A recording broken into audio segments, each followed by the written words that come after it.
I'm Muriel, Folloder, Phillips, and my maiden name was Selber. My mother's maiden name was Perlstein, but the root of the family was Gordon. And my grandfather was from a little town called Mariumpol, I thought it was a shtetl probably, in Lithuania. And he was the youngest of a family. He had a mother named Cherry and 3 sisters. His father had been killed on a sleigh accident. And when he was about 14, they were going to put him in the army. He always called himself a Litvak. And so they gathered enough money to send him to America, to an uncle, a brother to Cherry, named H.O. Gordon in Houston, Texas. I imagine that my grandfather landed at Ellis Island. He came over in the hull of a ship.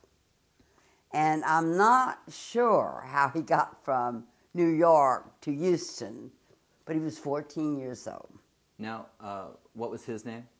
Hyman Perlstein. And so the uncle knew that he needed a trade, so he apprenticed him out to a blacksmith.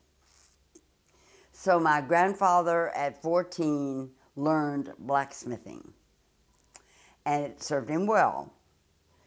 When he was a couple of years older, I think that he came over in about 1884, as near as I can tell. A couple of years in Houston, a job opened up in Orange, Texas. So he went by train. It was wonderful, there were trains in America then. And the train stopped in the middle of the night, and he thought it was Orange. So he got off, and it was Beaumont. And so he got off the train and started shoeing horses. And so then he went to work in a blacksmith shop in Beaumont and spent the rest of his life there. He subsequently became a pillar of the community and married his cousin, whose name was Gordon, and had 4 daughters, of which my mother was the eldest, and became Man of the Year before he was finished. Well, I want to say the getting off the train story, that's the same story Charlie Weinbaum told me. So sounds it must like be so. something, either it was told a lot or it was true, one of the two. Well, his mother wrote a book called Shalom America, and both of us have gotten a lot of our facts from that book on Grandpa. His middle name was Asher, Hyman Asher Perlstein, and he was a man of great humility and brilliance. He always wore a little bow tie, which he made himself, and drove an old car and wore old clothes, and he said he didn't care because the people who knew him knew what he was, and he didn't care about the other people. Can you tell me more about the Beaumont community or what you've heard about it? Well, of course, when he started, it was very, very small. There was no one. It was a bunch of oil, it was just a backwater town. It was always on the water. And later I said something to my cousin about Beaumont could have been Houston, and he said, thank goodness they didn't dredge the canal. I'm glad we're small. But it was on a bay. People began to come. There were many families that were early families in Beaumont. And I'm not sure how their early religious was. They always start a cemetery first and then some sort of a meeting house. But when they got to the point where they were going to build a temple, my grandfather was very influential in choosing the rabbi. His name was Samuel Rosinger, and also building this beautiful, beautiful temple. I went to the 100-year anniversary of it. It was a very unusual temple with a dome, and it has never been a very large Jewish community. Now, what was Hyman's wife's name? Mamie Gordon. And he also brought over her parents and her brothers and sisters, who all settled in Houston, Gordon. And they all made their way very well. He also, after he married, I think, in 91, and my mother was born in 1894. He also brought over his mother, Cherry, and his 3 sisters. And they all settled in Houston. And they all married, and he set them up in little grocery stores. Now, Beaumont became a boom town of oil, but unfortunately, he didn't come in on any of the oil booms. But he was involved in selling the materials that they used in the oil fields. So he became important in the community, bought land, and he was very, very forward-thinking. He educated all of his daughters. My mother went to a finishing school in New York called Benjamin Dean on Riverside Drive, where she learned music and art and books and plays and made friends that she kept all her life. She also became engaged to a man in she met through these people. The second girl died. She had spinal meningitis. Her name is Ethel. And then 7 years apart, my grandparents had 2 more girls. The middle girl was Eleanor, who married a Weinbaum. My mother married a Selber. The middle girl married a Weinbaum. And the youngest daughter, Juliet, married a Simon. The 2 younger girls were sent to Ward Belmont in Nashville. So he was very forward-thinking. She had a very happy early life, as I did. And she was very beautiful. And she was very popular. Are there other stories about her or her sisters that you should tell now? Well, there was so much difference in their age that she was just like an only child. She was bright, she wrote, she loved music, she played piano, she was musical, and she was extremely pretty. So she had a great deal to offer. My grandparents became very Americanized. They spoke English. My grandmother, I have letters from my grandmother that were written in the most exquisite English. So they were extremely bright people. And all the uncles became wealthy members and stayed in Beaumont. One a grain merchant, one a movie owner. But they were all very, very outstanding people. My mother's middle sister was an unhappy woman. And my grandfather made everything equal. But my grandmother lost her wits when she was older. And so she had her change her will and put this sister in charge of everything. And there was a line in the will which everybody should put in their will. If you try to break this will, you will get nothing. And so that's what she had in hers. So for many, many years, she was in charge. Although my father was very bright, and my aunt married a lawyer, and he was very bright. And they tried their best to gain control of the foundations and estates. She did not let go of them until she was an old lady and was almost ready to die. And then she broke the estate and gave us each our part.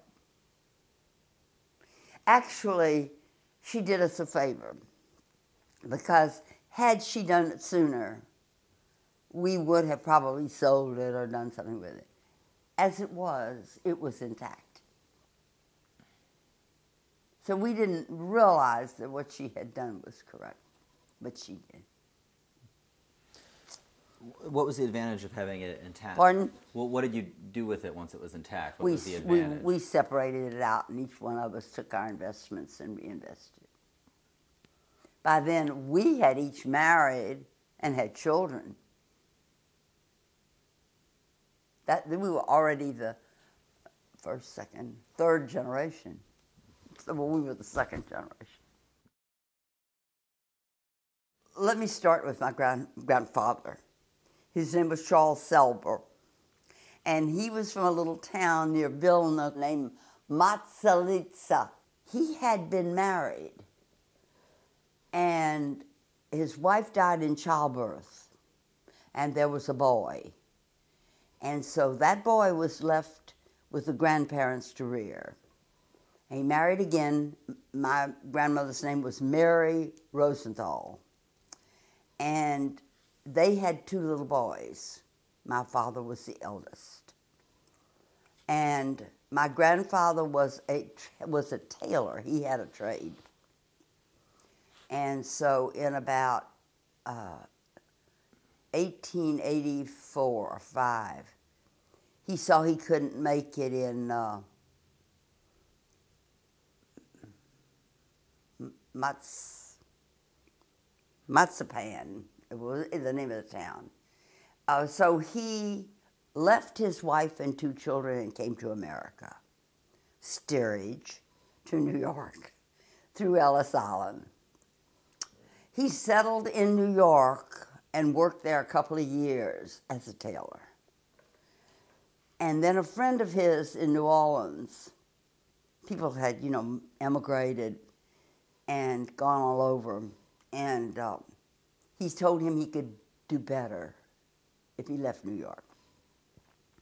So I assume he came by train to New Orleans, and then he sent for my grandmother and the 2 little boys. I know they came steerage. They had a long road over, and she was a really interesting woman too. She was a good cook, and they were very Jewish. She kept all the holidays and cooked well, and was a mother, like a mother hen. She had a feather bed that was important to her. And so every time the train would stop, she would get off and put the 2 little boys, they were about 4 and 5 years old, to sleep on the feather bed.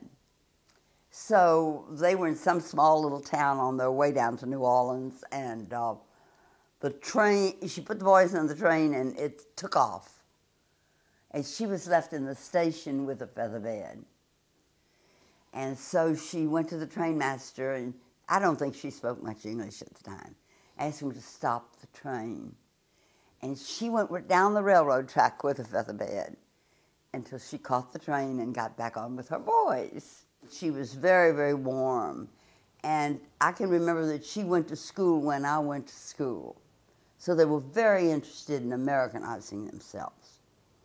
They were also very religious. We had all of our affairs, our holidays, lighting the Sabbath candles, making the Jewish foods through my grandmother Selber.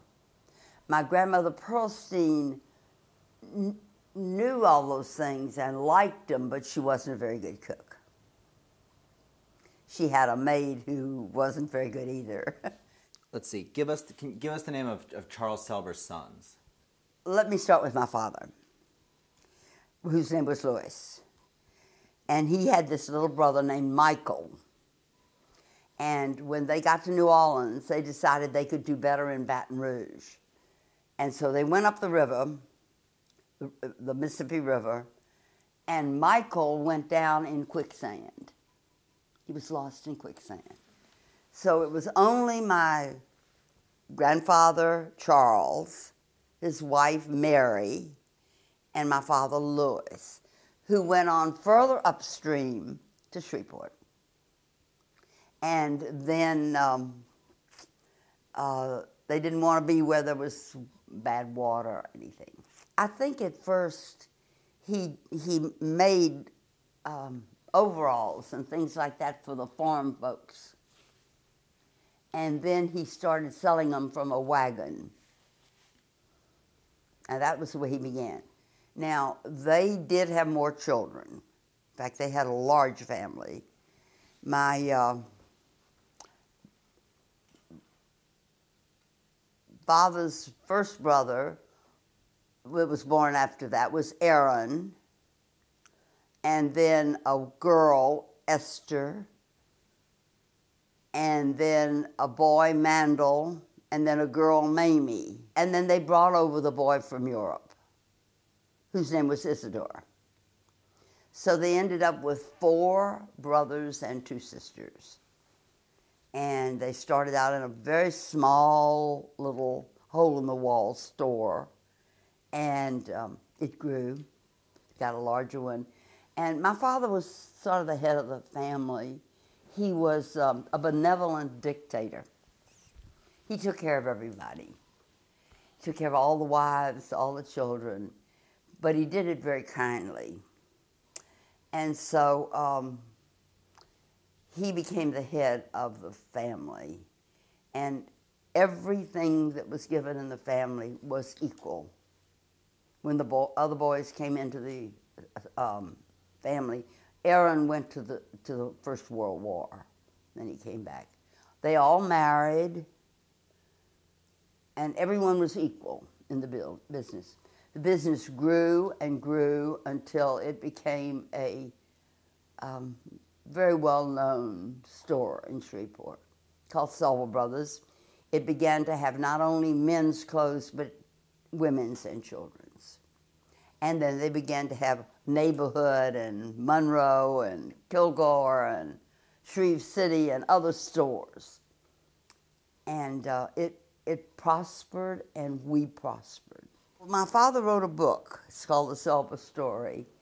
And I know one thing, that he didn't have much fun. He worked from an early age. And maybe he finished high school, I'm not sure he did, but he went to business school and learned how to, do sheets of finances and things like that. He was very, very sharp, and he was very, very kind. And he took care of all of his sisters and brothers in every way he knew how. Well, my mother, being very beautiful and having been around even up to Michigan to visit, had met and become engaged to a man in Indiana, someone named Sam Loeb. And she also was going with a very nice man in Houston who became president of the bank here named Melvin Roof.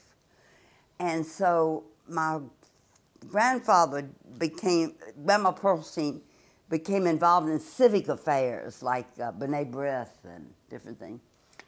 And so he took this beautiful daughter, because the next one was already 8 years younger, to a B'nai B'rith convention. And it was in Shreveport.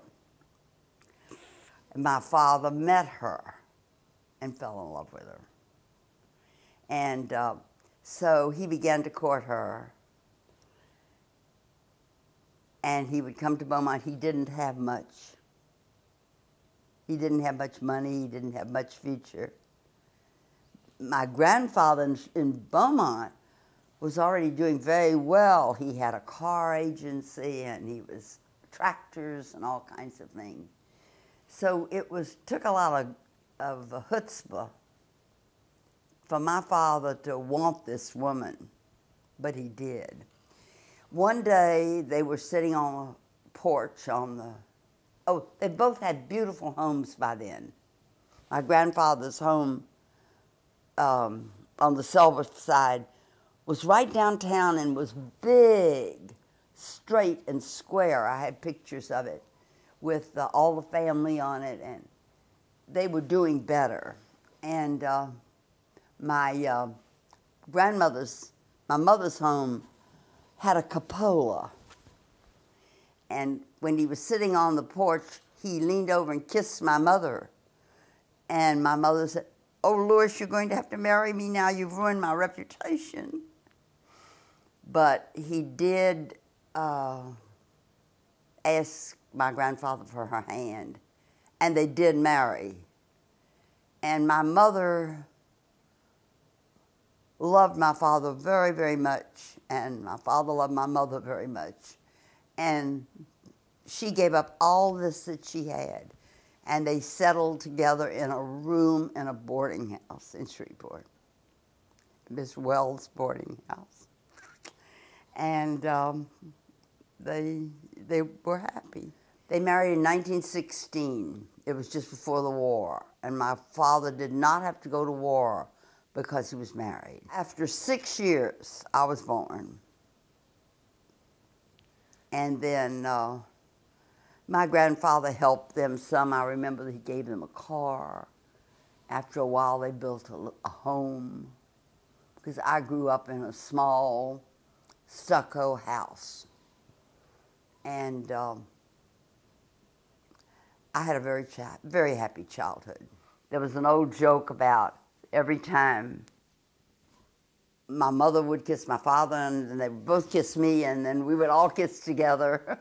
So we were a very, very loving and warm family.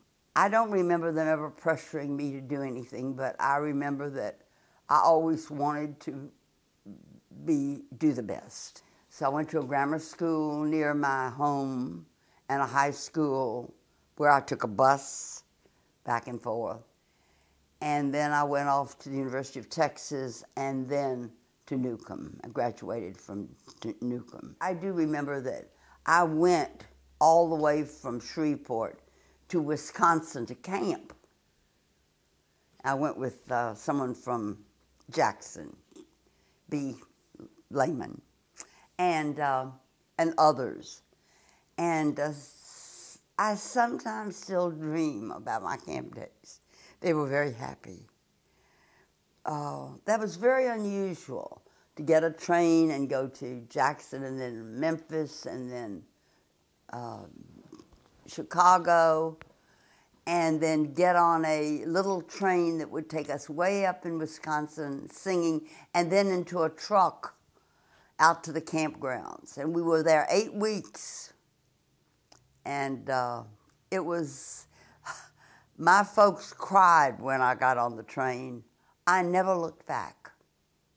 I was very, very independent and loved adventure. So it was a wonderful, wonderful time for me. And I went there for 4 years and learned horseback riding and tennis and all kinds of things. Made friends that I kept all my life. The Selber family was very close. And they ate together every Sunday night. And so we were really, all the cousins, and there were children, they all married and had families. All those children and everything became very much like sisters and brothers. So Flo's husband, Irving, who was the oldest cousin and nearest my age, he and his sister, Joanne, were just like my sister and brother, because I was an only child. Well, Shreveport was, when I was growing up, was small. It was less than 100,000 people, and it was a wonderful, wonderful place to grow up. It was easy to get around, and you knew everybody, and it was a wonderful, wonderful place. But it was very provincial. They did have music and art and plays and things like that, but people had a tendency to hold on to old ideas, think what people's grandmother used to do and things like that. It was a provincial community. Now, I was in the Reform congregation, and my rabbi was Rabbi Brill, Abram Brill, and I was confirmed. There was no bar mitzvah at the time. I learned very, very little about Judaism. I didn't learn to speak Hebrew. I didn't learn to read it in the prayer book. It was a very loose upbringing.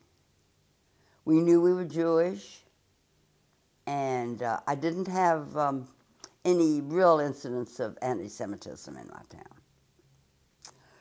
I didn't get bid to the sorority at high school, a few things like that. We made our own. We made our own sorority. But there weren't any real overt anti-Semitisms during that period. I don't have anything particular to say about it except that I had a good time and I was popular. Well, who were your friends growing up? Well, we grew up. I think I mentioned that I grew up with Carolyn Lowe, and we had a very nice group of friends. We would go to movies on Saturday and sit up on the balcony and eat Sin-Sins. What are those? What that is, do you? And well, go ahead and explain them. What? Tell us what they are. Well, they were little purple things that you sucked and made your breath good. But I was a very Puritan girl, so I didn't really play around much with the guys except that I was popular. One boy said to me once, "I got more thrill out of holding your hand than kissing any other girl." And so at school, you know, I had candy brought to me and flowers. And one boy used to drive his father's laundry truck up on we had a hill to our house. And when he was supposed to be delivering laundry, he would be in there talking with me. So we had a very, very nice childhood. And I made some friends that went all the way through my life. Did you date in high school?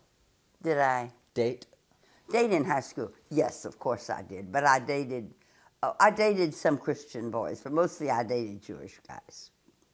So there was a big enough, there were Jewish young people around? Yes, there were.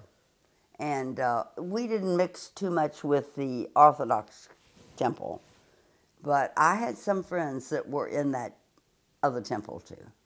One of my very close girlfriends was there. Now Shreveport is 300,000, and when I moved to Houston was 300,000, and it's now millions. Mm-hmm. So these towns all grew, but the Jewish community in Shreveport did not grow because there was not enough there to hold the children of the people to come back there and live.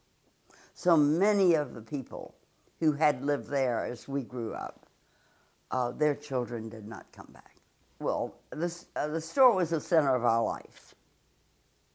And my father worked hard. And he was there, and my mother worked by his side.